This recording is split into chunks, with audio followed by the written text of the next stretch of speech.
everything is important, right? Having a great logo, having a great website, having a social presence, all of those things are important, but it's really hard to be great at that if you haven't taken the time to discover your why and what's your purpose, what are your goals in building your brand, what are your goals for the clients that you serve. And it's one of those things where we're all moving so fast that we tend to do what maybe is more tangible and what's easier.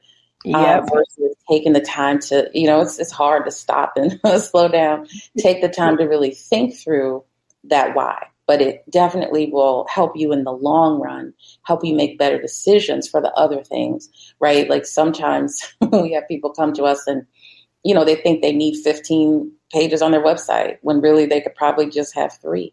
And if you understand the purpose, then you'll know what you need, and then you won't waste money or time creating all of this stuff that you don't need. So it's my recommendation is always for people to think about the why first, and then everything else can fall into place after that. You're listening to the Black to Business Podcast, an educational podcast providing Black entrepreneurs with the tools and resources to start and grow their businesses. We chat with vetted Black entrepreneurs, thought leaders, and business owners as they provide tips and resources to help take your business to the next level. I'm your host, Monique T. Marshall.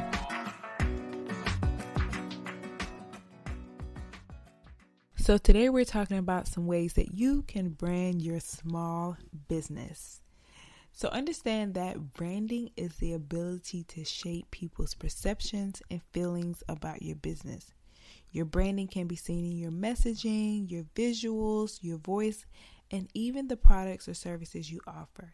In fact, everything your business does represents branding. So how do you get it right and make sure that you are targeting loyal customers? How do you make sure that you're creating a brand that is newsworthy? Well, today you're in luck because this episode you're going to learn exactly what you need to do in order to successfully brand your business. And we have the pleasure of being joined by Amie Thompson, the president and CEO of Creative Allies, which is a marketing firm that drives unparalleled brand engagement through compelling creative, digital technology, strategic, and social influencer management.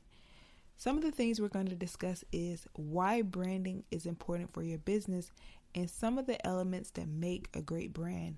And we're also going to be talking about how you can incorporate SEO into your branding and how to develop your brand story to make sure that your brand is newsworthy. So let's dive in. Amie, welcome to the Black to Business podcast. I'm so excited about today's conversation around branding. So welcome to the show, and we are so excited to have you here. Thank you so much for having me. I'm excited to be here as well. Yes. So we always like to start off with letting our guests know about who we have on the show today. So if you could just take some time to briefly explain like what it is that you do in your business, a little bit about you, and how did you get where you are today? Sure. So I currently am the CEO of a company called Creative Allies. We are based in Raleigh, North Carolina, and we're a digital marketing firm, but we focus our energy on helping other small businesses with their branding and marketing. And we spend a lot of time working with the CEO or the founder, also just with personal branding. And I've been doing this since 2018, so I'm a relatively new business owner, but I have spent my whole career in sales and marketing, both in technology and in the pharma industry. But 2018 is when I kind of went out on my own a little bit, and it has definitely been a journey. I've definitely learned a lot about myself, but it's been fun. I've really enjoyed the trials and tribulations of running a business.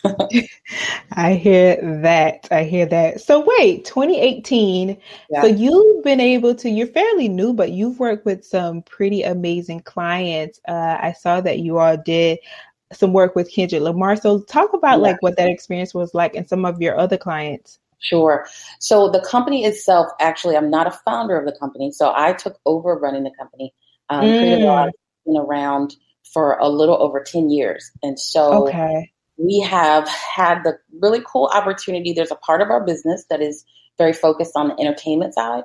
And we've worked with lots of musicians, from hip hop artists, rock, pop, reggae, everything you could think of, doing marketing campaigns. We have a really great brand in the music space, and it's really about social engagement. It's about promotion of, at the time we worked with Kendrick Lamar, he wasn't, Kendrick Lamar, right? It was honestly, it was his first record. And so a lot of times we work with up and coming artists, and then we work with artists that are really established. But it's always about connecting with the fans. It's always about not just letting people know what you have, a new single or a tour, but it's that connection, and how can you really make your fans a part of the experience. And it's interesting that there is a lot of parallel over into small business, because it's about connecting with your audience and making them feel a part of what you're doing, creating a community, creating relationships. It's not that different between the entertainers that we work with versus the business that we work with. So a lot of the best practices and the learnings we take from that entertainment heritage of our company, and then bring that over, because we've only been working with entrepreneurs and small business owners pretty much since I took over the company. That's more of my background. And so that I added into the business, and we've been doing that. But there are a lot of parallels into the entertainment side. Love it. Amazing. Yeah, I was like, doing my research, and I'm like, this is so cool. So we're so excited to have you here to talk about branding for small businesses. As you mentioned, your company works with small businesses. So first, starting off with the importance of branding.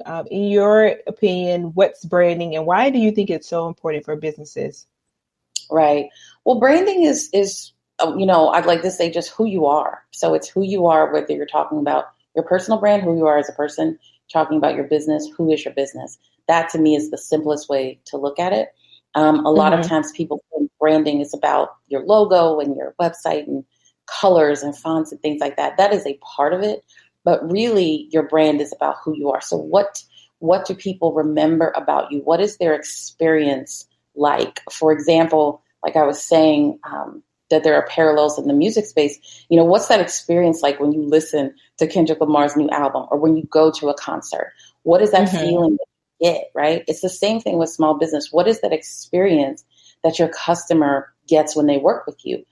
How do they feel after they finish a project with you? So it's that same thing, but creating your brand is telling people who you are, what you do, how you help them, but it's a way for people to recognize you. It's a way for people to remember you.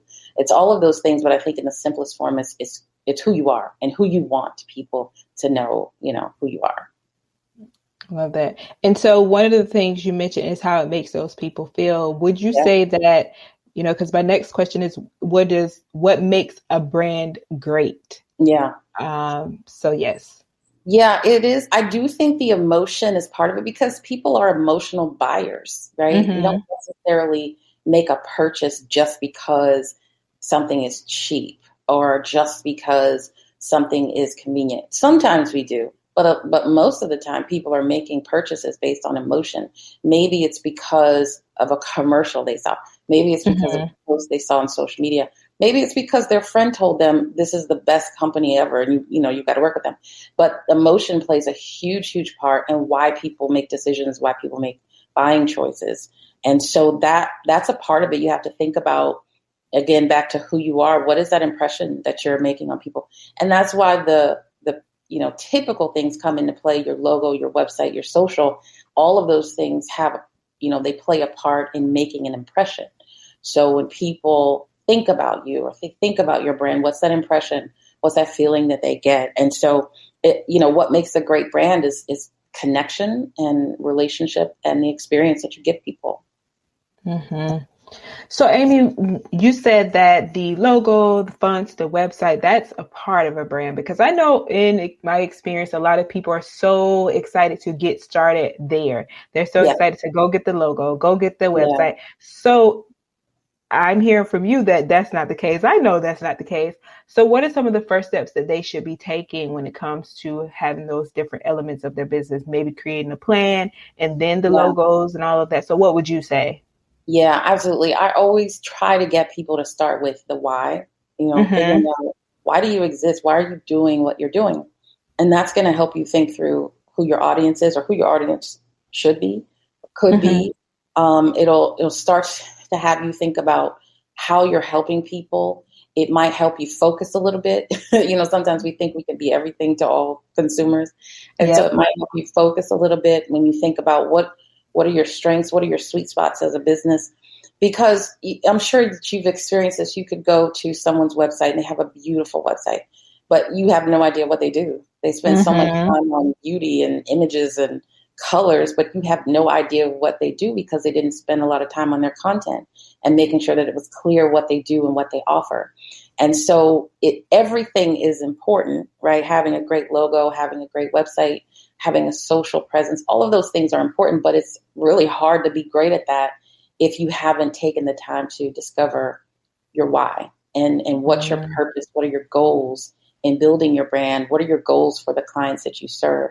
And it's one of those things where we're all moving so fast that we tend to do what maybe is more tangible and what's easier. Versus taking the time to, it's hard to stop and slow down, take the time to really think through that why. But it definitely will help you in the long run, help you make better decisions for the other things, right? Like sometimes we have people come to us and, they think they need 15 pages on their website when really they could probably just have 3. And if you understand the purpose, then you'll know what you need and then you won't waste money or time creating all of this stuff that you don't need. So it's my recommendation is always for people to think about the why first, and then everything else can fall into place after that. Love it. Yes. I love what you said. It's so hard to slow down. Yeah, it is. Yeah. Because it's like, go ahead. And I say this all the time. It's just like, it sounds like, and you're just saying the same thing as this. It sounds like a lot initially, but to go ahead and get it done, it will pay off in the end. That's right. That's right. Save you so much headache. Yes. Amie said it. So listen. And then, so once they have the why, and then they have why they're doing it and who they're serving. Now let's talk about the next steps of the brand, which is would it be the logo, the fonts? Like, what does it mean to develop? What's that process of developing your brand? Yeah. So what we do, we call it discovery, which is that first step, right? Discovering things about yourself, things about your brand, taking a look at your competition, all of that stuff we pile into discovery, and we do that first. And then by doing that, that really helps us learn. Let's say you're brand new, you don't have colors, you don't have fonts, you don't have anything. And so going through that discovery helps you learn about yourself, but it helps us, if you're using a vendor, to learn about you as well. And then we can make some recommendations. Do you like simplicity? Do you like darker colors? What kinds of things do you like, and what kinds of things will your consumers like? And that will help define kind of what you do from the branding part of it, right? I think there was a difference between creating your brand and then branding your brand, so to speak. And so the branding part is really about the style and the visual aspects. But, the logo is a good place to start, because it helps you identify colors. It helps you identify style. So that's really a good place to start if someone doesn't have a logo. And then from that, you have all of your branding, like your fonts and your colors. And then you can start to build in your style, and you can start to build out your website so that those things are consistent. But those are usually the first 2 things I caution people about putting too much time and energy as a new business and as a small into anything, because, you really don't, you can sit down and think about your why, you can get your goals into place, but the best place to get answers to what you should be doing is from your clients. And so more than spending time on your marketing and branding, you want to get some customers, get people to buy your services or your products, because they're going to give you the feedback, whether your website is good or not, whether your social is good or not. And so you want to do something, because you have to get out there, but you don't want to spend so much time focused on that you don't spend time getting clients. And so it's an interesting balance you have to take. You need to do something, and you need to have a digital presence, but you don't want to spend so much time that you forget about running your business, right? And once you have those clients, you can get feedback from them. They're going to tell you, this doesn't make sense on your website. I didn't understand this, or, your social was a little confusing when you posted about this. They're going to give you that feedback that's going to help you refine everything. And so again, for us, we want to start with that discovery and really learning about you and learning about your business, and then move on into that branding piece. I'm so glad that you said that, because it makes me think about keeping it simple, especially in Yes. the initial phases, because Yes. a lot of people are creatives and we go wild with it. We will really go wild with it. So it's like, Yeah. and for you to say, just keep it simple Yeah. in the Yeah. beginning and not waste necessarily that time until you truly know what That's right. those people you're speaking to want. That's Love right. that message. So, Amie, when someone is creative, one of the things that comes to mind is when you said someone thinks that they want 15 pages on their website and they condense it to 4 or Yeah. 3. So what are some of the key elements that you think that someone who is like, okay, I know that Amie says I need this digital presence. Yeah. What are some of the most important things that they should have, say, on their website? Yeah. Well, I'll say this first. Mm-hmm. And I often like to compare, websites with resumes, because we all have done resumes, right? Right. And how many people, have like 4 pages of resumes? And it's like, no one's reading that. And so I'm a big proponent of a 1-page resume, because your resume is not the only thing that people are going to know about you. It's your step. It's your way to get in the door, so to speak. Your website is the same way. Your website is a way for people to feel comfortable with who you are before they call you or before they feel like it's not for them to study. It's not a book. And statistics will tell you that people spend such a short amount of time on Yes. websites. I mean, it's like 10, 20 seconds if you're lucky. And so why would you have all of these pages that no one is going to Yes. see? It's just not a good use of time. And so you really want to, especially, again, this is really for the small business. This is really for the business that are starting out. You want to be very focused. And like you said before, keep it very simple. And I like to tell people all the time, you can add. The other thing about a website, you don't have to do everything all at once. So if you only have 3 pages to start, there's nothing to stop you from adding 2 more every quarter as you build your business, as you get bigger, as you offer more services. And so keeping it simple is really important, but it's about making sure people can easily get to your site, know who you are, what you offer, and how you help them.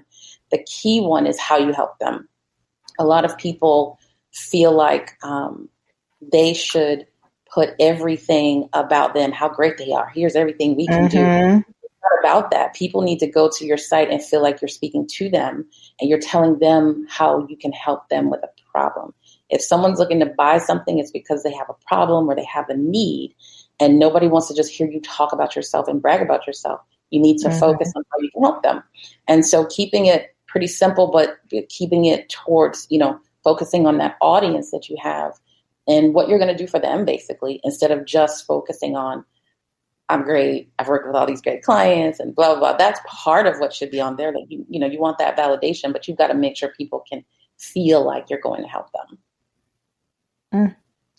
I love it. Such a great message. And I totally agree. So one of the things I loved about Creative Allies is that your firm really talks about, when it comes to branding, actually dedication to SEO optimization, search engine optimization, and how it actually impacts branding.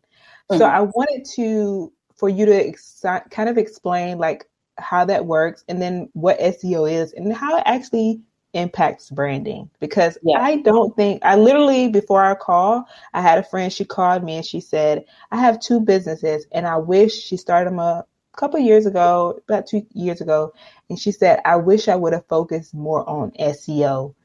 And I'm like, I'm speaking to Amie today about this and for branding purposes. So yeah. Yeah, it's interesting because I think, and I was a complete novice a few years ago, but I have a good partner that has helped to educate me over the years. It's a phrase that can be daunting, but the way I like to explain it to people is, let's say you go to a new city and you're hungry. The first thing you're going to do is go into Google and you're going to type in something like American food near me or Italian food. You're going to type in some phrase that's going to get you to some restaurants that are close by. And that is just SEO. It's what are the phrases that people are using to find you. And so what are those keywords is something you probably hear a lot about that people are going to type into a search engine.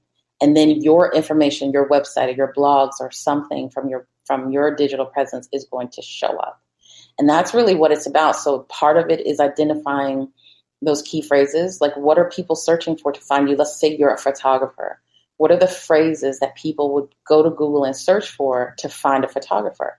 What are they looking for? Are they looking for certain types of photographers? Are they looking for certain locations? What are those phrases that they're looking for? And then you want to make sure that your site is kind of optimized with those phrases so that you have a better chance of showing up when they type in those words. But I try to explain it to people in just because people think that we only use SEO in a business sense. Mm-hmm. And then forget that we're using it all the time because all of us will pull out our phone and go on Google to search for anything. That's just the way of the world now. So we're actually doing it as a consumer all the time. And so you just have to put that consumer hat on for your business and think about what would people be searching for to find you. The worst thing in the world you want is to spend a lot of time on your branding, a lot of time and money on your website, and no one goes to your website because they can't find you. Because every time they search for something, you never come up, or you come up on the third or fourth page or something like that. And so the key really is, it's a lot of information. There is a lot of information out there.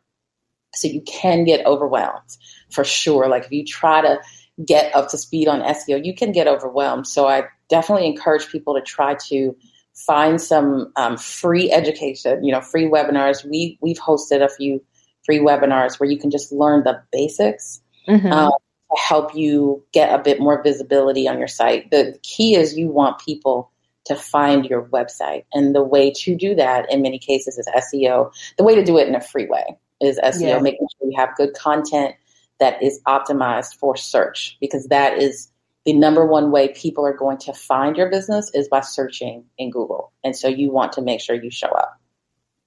Yes. So easily explained, even a fifth grader could understand. Love it. That's what we love about having such amazing guests like you on the podcast who really break it down. So thank you for that. And okay, so Amie, we've talked about the importance of branding, and in your experience, you've worked with some amazing people. What are some of the common mistakes? Because our audience are those who are small business owners or those who are just starting. So what are some of the common mistakes that you see business owners and entrepreneurs make when it comes to building their brands? I think one of the biggest mistakes is kind of forgetting or not prioritizing your audience. Not necessarily forgetting about your audience, but not prioritizing it. And I have this conversation all the time where I have to just remind people because they love to say, oh, I love this and I want this in our logo. And it's like, it's not for you, it's for your audience. So it's great. Yes. You love it, but you're not buying from you. And so it's just reminding people that the audience has to be number one in all of your decisions as it relates to branding, because again, you're not making a website for you. You're making it for the people who are going to hopefully buy from you or learn from you or partner with you. And so you want to make sure you're thinking about their needs and their wants and what makes it easy for them. And a lot of times people, not intentionally, of course, but they just naturally start to think about their own preferences versus thinking about the audience. I would say the second thing is relationships and how important that is with your clients. Your clients are the best people in the world to get feedback from. And so as I mentioned before, when you're just getting started, you build your brand and keep it simple. But then as you get customers, don't forget to ask them what they think. How did they find you? That's something I ask them all the time. And then they'll tell you, well, I was searching for this in Google, or somebody told me about you, or I heard you at this conference or whatever. But find out how people find you so you know what works and what doesn't work. Find out what kind of feedback. Well, when you got to the site, were you able to find what you needed? Was it clear to you what we do? And when people know that you're open to feedback and that you'll take critique, they'll give it to you. I mean, at the end of the day, you want to be the best you can be. And most of your clients, as long as they're happy, they want you to be great. So they're going to give you that feedback to help you be better. So I would say making sure the audience is the top priority in all of your decisions, and then making sure you have the relationships with your clients so that you can get feedback from them to help you get better with your branding. Yes. And I must say, I'm so happy and proud of Team Black to Business because we are on the same wavelength with you and that we're bringing these resources to so that they don't make the same mistakes. And the first thing you Yes. said was Yeah. finding their audience. And it's Yep. so funny because the next question is about finding and connecting with your audience. So, Amie, what advice would you have for someone who's struggling to connect with their audience? So touch on some ways that they can actually like find their audience if they feel like either they haven't developed one yet or they're not resonating with the people they intend to, or they're resonating with the wrong people. Right. I think that one way, I think it does depend on if you're a service business or if you're a product business. In our case, we're a service business, and the best way that I'm able to connect with people is because I am them. You know, I am a small business owner, and we're offering a service to other small business owners. Find something that you have in common with your potential audience and start with that. Like, start from a place of connection where you can say to them, I know exactly what you feel. Like, I get it. I was just dealing with that 2 months ago, right? I'm being authentic, of course, but those kind of connections make people feel comfortable. They feel like you understand the journey that they're on. I think when it's a product, it is a little bit different because, you know, people are going to, it's something more tangible. So people are probably going to focus a little bit less on the relationship with your team as people and focus a little bit more on just, does your product work? Is it as it was advertised, those type of things. And so you want to make sure you do proper testing. You want to make sure that you get feedback, like let's say before your product launches, what kind of testing are you doing to get that feedback ahead of time? To make sure that the way you're messaging it or the way you're marketing that product is really authentic and is the right way to do it for the right audience. And so I think, that authenticity is important. The conversations and, building relationships is important. But for a service business, I think finding those connections is very helpful in building your audience and just connecting with people. And I think on the product level, it's a bit more about just making sure you're telling the truth. Don't try to oversell, make sure that you're getting feedback. So, we don't run a product business, but I certainly have seen, like with inventory, people spending a lot and investing a lot before they've really tested it. And know who's going to buy this? Like, is your pricing correct? Like, there's a lot that goes into that because you're having to make an investment in product before you even know what your market is. And so making sure that you just take those steps and make those plans to really understand who your audience is before you go out there and try to sell to them. Yes. And our audience is typically also those who are providing those professional services as well. Okay. And and so this is perfect for my next question around. I know you all help small business owners with creating their brand story and, like you said, connecting with that audience to attract their customers. So what's a strategy for defining and creating a brand story? Talk about some of the key elements to include and how to go about developing a brand story. Yeah, I would say it's definitely, I think the theme is really similar, right? Your audience and how you're helping people. And so it's a bit maybe counterintuitive. It sounds like your brand story should be all about you, but really it should be about how you're making an impact for other people. So let's say you are an accountant, for example, and you offer that service to people.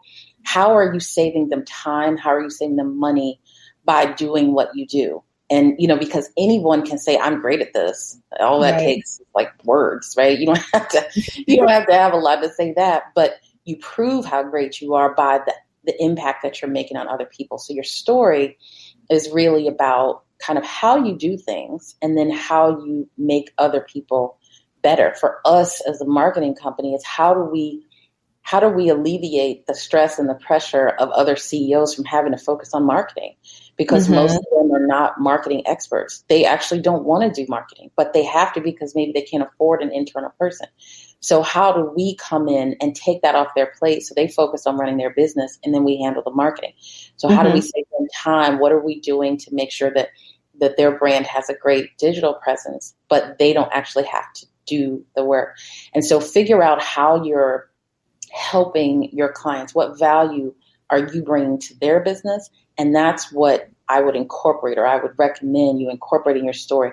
Yes, it's what you do, and yes, it's how you do it, but really the important part is the impact that you're making for other people. Yes. And so now that we've gotten some of the ways to connect with the audience, as I mentioned, that there are those who provide those professional services. And a big part of that is making sure that they position themselves as the expert in their industry. Can you speak on brand positioning and how to make sure that one's business is being mentioned in these stories based on their industry so that they're getting that attention and exposure for their brand? Yeah. So I think there are kind of two parts to that. I think one is, the positioning of your company, maybe like within your competition. I think the other part is maybe promotion and press, right? How do you get the word out about your business? I think on the first part is know who your competitors are, know what they offer, know how they price their business. If you can find that out, know what their specialties are, know why people choose them. A lot of times when you, especially a service business, like you said, most of your audience provides services. If you lose business, right? If you pitch something, you lose business, try to find out why. Try to find out who they chose, get that kind of intelligence to make sure that you can really, positioning is just kind of placing, like, where are you in the market, right? So if you have like 5 or 6 core competitors, where do you fall? How are you different? How are you better? And so you have to do a little bit of digging and a little bit of kind of market intelligence to find that out. I think on the PR side, PR is tough. It's it's something that most of us are really challenged with. But I'll say kind of the best advice there is you have to, a couple of things. One is most things that you think are newsworthy are not. And that's a harsh reality a lot of us have to face. Because something is important to you or to your business, it's probably not important to anyone else. And what I mean by that is right now we've got a war going on in Ukraine. We're still in a pandemic. We got sports going on. Like, there's a lot in the news.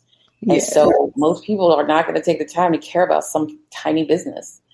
And so how do you break through the noise and get people to pay attention to what you're doing? And really the best advice that I've ever been given is you have to tie your business into the news. So what do you do as a business that can be tied into education? It can be tied to economic development. It can be tied to inflation. It can be tied to something that people are already talking about. Like, how do you get yourself aligned with something that's already in the news? Because unfortunately, from a PR perspective, as a small business, it is, I'm not going to say impossible for sure, but it's tough and expensive if you're going to hire somebody to do that. And so you've got to think about how you can align yourself with something that's already happening. How can you get your name out there at a meeting that's already taken place? Like, how can you volunteer? How can you sponsor something?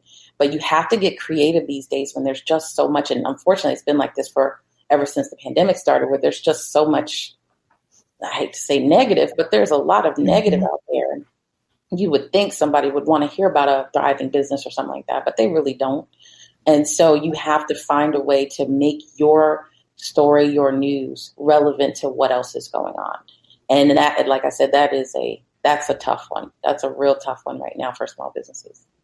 Mm-hmm. Yes. And so let's finally talk about the power of marketing. So one of the things you alluded to earlier is that when people start their businesses, they a lot of times don't focus on their current customers. So that's in the startup phase, but oftentimes there's also those business owners that once they have that current customer down packed, they let the marketing fall to the wayside because they're focused on keeping those current customers, but not actually getting new ones. So can you speak on the need to incorporate like marketing campaigns to avoid these issues and having a marketing plan in place? Yeah, I would say this is something that I currently struggle with, so I can speak on it for sure. Okay. In our case, well, first of all, the best thing to keep in mind is you have to have balance. So you need that mix of existing clients and new clients, because your existing clients may go away, right? It depends on what you offer them. It depends on, what service you provide. Maybe they don't need it in 6 months. It might not have anything to do with your performance, but it could be just something that's not ongoing. And so you're always going to have to prepare yourself for the time when you're not getting revenue in from that client. And so having that mix between your existing clients, what you do for them now, and what you could possibly do for them later. So growing that existing client business, but then your new clients are coming in. And so I think from a marketing campaign, we're actually about to start a few of them, because lead generation is so important. You need to have a really good flow of leads coming into your business so that you can maintain kind of that ratio of new business to existing business. And so I think a couple of things that we've been focusing on. One is you have to have some kind of focus. And so for us, we are picking one really specific service that we're going to do a campaign for. So it's not, something generic like, hey, we do marketing. It's something very specific for a very specific audience. And then we're going to be doing some email outreach and phone outreach for some very specific targets. And, we have one price, a very simple, they can go to this landing page and read about it and then hopefully connect with us. We've done for other clients, we've done social media campaigns. Let's say someone is coming out with we had a client that was a product client, not a service client, and they were coming out with a new product.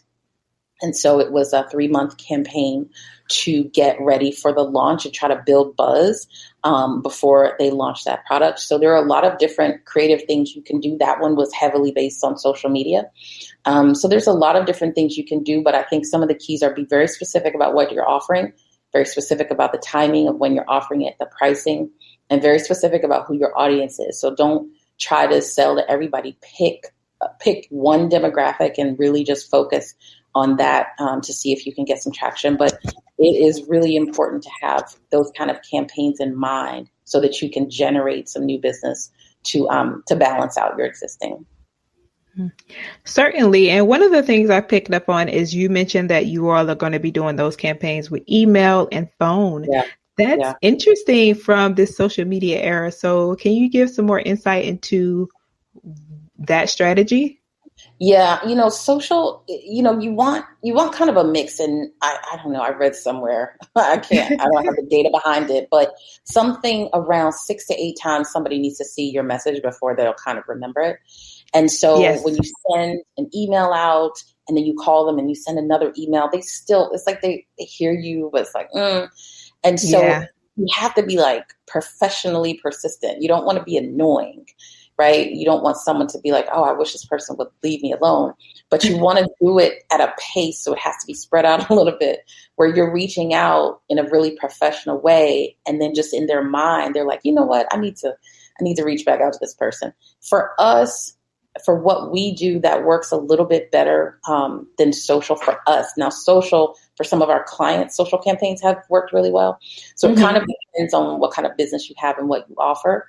But definitely making sure you think and explore all of the possible ways that you can reach people. The particular businesses that we target are not necessarily buying on social except for LinkedIn. And so we haven't done it yet, but we have thought through some LinkedIn outreach that we can do. But as far as, Facebook and Twitter and Instagram, that's not really how our audience buys. But it doesn't mean, like I said, you just have to know your business and your audience to see what would make sense.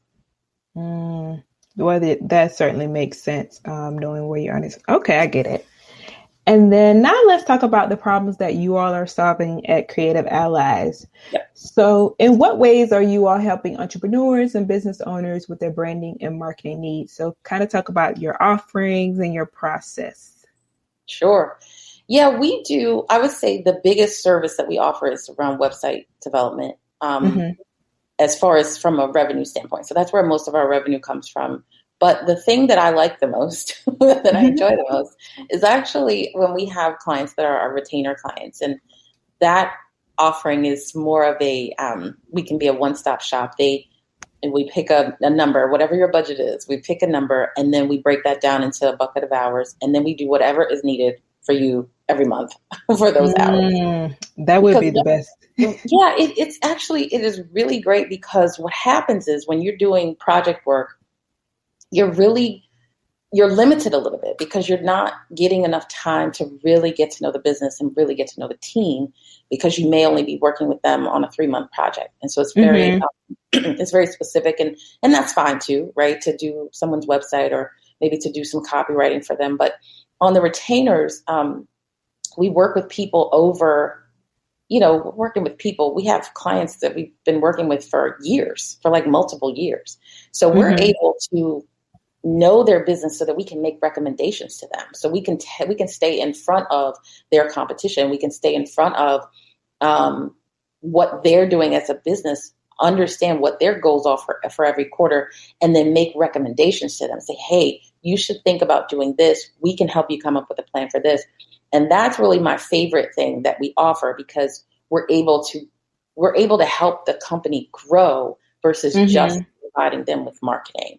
And so that's really my favorite thing. And we may do graphic design for them. We may do social media. We may do some video work. We could do email marketing. There's just a ton of things that we can offer them based on what they need for every month. We kind of have a meeting at the beginning of the month and talk through their goals and priorities and then make some recommendations to them on what we should be doing. Sometimes it's ongoing, like we're always doing social posts for them or something like that. But they may have a conference they're going to that we need to do some graphics for, help them with some slide decks or things like that. And so it's just it's for us, for me personally, it's always good because it gets us much more ingrained in their business and allows us to be much more of a partner to them rather than just a vendor who's, let's say, doing a website or doing a video or something like that. And I enjoy that partnership aspect of working with our clients. Yeah. And yes, it's, so many people, I feel like as a business owner, CEO, it's just like you don't want to make a lot of decisions. So it's like if it's working, right. Like I just rather just keep going. I don't even want to look anywhere else. So yes, I totally get that ingrained. And okay. And so Amie, what are some of the benefits you'd say of outsourcing this process versus DIY? Yep. I think that, there's certainly a case for both. Money is a big component of which way you go sometimes. Yeah. But what I usually say, in particular on websites, right, because a lot of small businesses do websites themselves or they think they can do websites themselves. I often want to make sure people remember it's not just the cost you pay out of pocket, it's the opportunity cost. And so if something would take my team, for example, 3 weeks to do, but it takes you 3 months to do, then you're actually losing money. Like it might seem like, I don't want to pay them to do it. But what are you not doing over the course of that 3-month period that you could be doing to grow your business? So I think DIY is great if you have the expertise to do something. But sometimes as business owners, we think we have to handle everything. And I think the biggest, hardest thing is delegating and outsourcing. And I think where outsourcing makes sense is when you are in a position where you may not be able to afford a full-time or even part-time marketing person.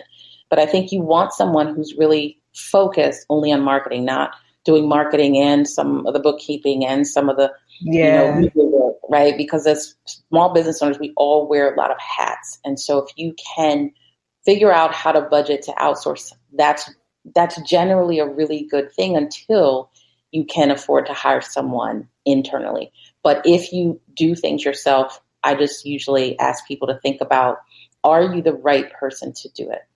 Don't make a decision because you think you have to do it. Figure out how to afford it, or maybe you just don't even need it. But don't waste time trying to do something that you could just pay someone else to do. Yes, I agree. And then, so speaking of, you mentioned the relationships that you have with your clients. If you could just share some of the transformational stories that you've seen from some of your clients and what sticks out. Yeah, I think the biggest thing, especially in the past year, we've been doing more kind of thought leadership branding, and that's been exciting to see. And what that means is I've been actually doing it for myself as well. But it's taking, when people, I think I mentioned earlier, people are emotional when they buy, right? Yeah. And so when you have a small business, a lot of times people are not as focused on the business reputation as they are the reputation of who's running the business. And they want to know who you are as a CEO or as a founder. Yeah. And they want to make sure that you're trustworthy. And so social media is a really good way for the CEOs to make sure people, feel comfortable with them. Make sure you look like you know what you're talking about. You look like an expert. And so we work with within our client base, a lot of CEOs and helping them with social. And, one of our clients about 3 weeks ago came to me and said how many compliments she was getting on her social. And that's what we've been working with her on. And that made me just smile because it's like, great. Like, this is the point. People know how talented she is and know how smart she is, but you kind of need to remind people a little bit with writing blog articles or posting on social. And then also letting people, I'm terrible at this, so I'm kind of speaking to myself, but letting people know what you're working on. Yeah. And so one of the things that I had planned to do, I've gotten a little extra help on my team, but it's like talking about our amazing clients. Like, we work with some really great clients and we don't tout that enough. And so having an opportunity, just like you're asking me now, to really talk about the success stories of our clients, not just how we're helping them, but just how great they're doing and the really cool things they're doing. And so kind of that leadership and that thought leadership really for the CEOs is something that we've been working on more. And that's really the part that I enjoy. And we have several clients who've basically said that same thing to us because, just compared to, like, let's say 6 months ago and them not being very active at all to now, just that consistency and that, nice content that's coming out, educational, informative content that's coming out. And so them getting feedback from their network is always a good look for us. Yeah. And it's so like it almost like feels like it also boosts their confidence to put themselves out there more. That's absolutely right. That is and what you said in terms of like people wanting to know who's behind the brand, that isn't going anywhere. I feel like just like video isn't going anywhere. It used to be they don't need to know who's behind the brand, but now people really want to know. So there's no escaping. And you can't, and I certainly learned that the hard way because I love to be behind the scenes. I don't want to be out front, but at the end of the day, you are your brand. I mean, you're the face of your company when you run a company, and people need to feel comfortable with you before they feel comfortable with your company. So it is very important to step outside of, comfort zone or whatever to be able to do that. Yes. And speaking of stepping outside of the comfort zone, what's the best risk that you've taken? That is a good one. I would say, I'm definitely historically a behind the scenes person. And I would say in March of this year, so very recent, I had signed up to speak at this conference in Charlotte, which is like 3 hours from us. And I was going to actually do a workshop on branding, and it was a small business conference. And then they asked me to do one of the keynotes instead. And I was like, whoa, yeah. Wow. But I did it because I felt like I couldn't say no. Like, why would you say no? Right. To that? But it certainly was the first time I'd ever spoken, in this role as a CEO in front of that many people. And I mean, I was terrified, absolutely terrified. But it went well. And what I learned, just like you were saying a minute ago, the confidence I got from the feedback, first of all, from just doing it, right? Just finishing it and not like dying on the stage or whatever, but also the feedback from people in the audience. And then I'm like, wait a minute, I can do anything. I mean, that's kind of how I felt afterwards, because it was I was terrified of that one. And so I Yeah. certainly am not a risk taker and I do not really like stepping outside, but it is true, you take some risks, you're going to get some rewards. Sometimes things Yeah. won't work out, but doing something that you've not done before is going to get you in front of people that you would never meet. And it's going to get you more confident to do things you never thought you would do. And so to a lot of people, that won't even sound like a risk. Like, what are you talking about getting out there speaking? But for me, Yeah, that's a risk. that was a lot. Yeah, I can imagine. It was a lot. Yes. And so, thinking about what you're saying and, starting as a CEO in 2018, what advice would you give to someone who's in their first year of business? I would say the most important thing, I know I'm talking about marketing, but the most important thing is actually business development. And that's another area where I had to get comfortable doing myself versus thinking I could outsource that. And I would say the best piece of advice I got when I did start, one of my advisors said, you better learn how to sell because nobody is going to be able to sell your business like you can. And you can hire, you can pay for it, but it won't be the same. And selling your services or selling your products actually helps you learn more about your business and who you are and what works and what doesn't work. So it's also really educational. But if you don't know how to make money for your business, you probably won't survive. And so you have to figure out a way. It's difficult, but you have to figure out a way to put yourself out there a little bit, even if you don't think you're a salesperson or you can't sell, to build relationships with people, let them know what you do and how you can help and that you're available to, offer your services. Because again, if you don't bring in revenue, you're not going to survive. It is pretty much that simple.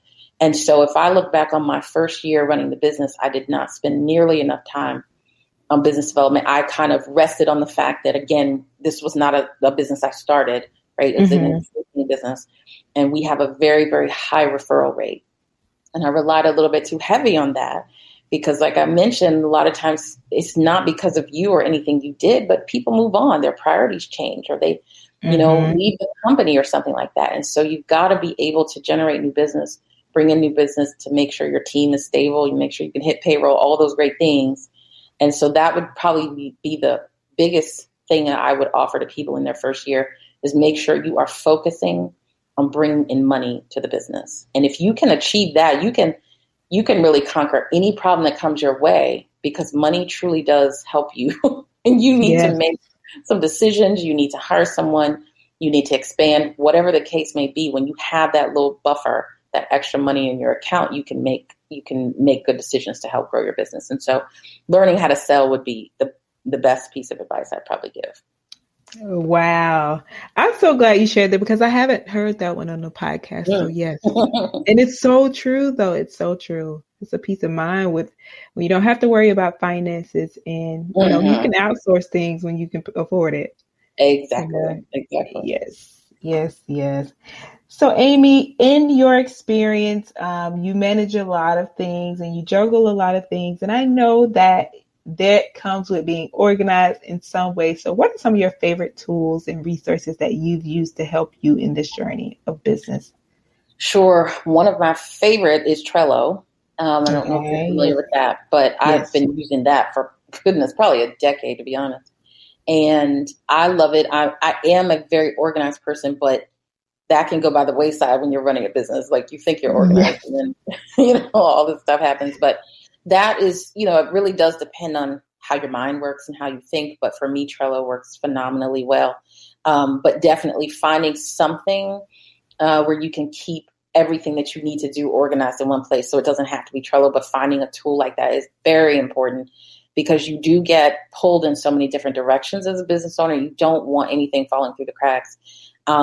The other thing that I've used probably in the past maybe 2 years, I guess, is Calendly, which I love. And it's for, it's a way that you could just send people a link to your calendar and they can just book a meeting.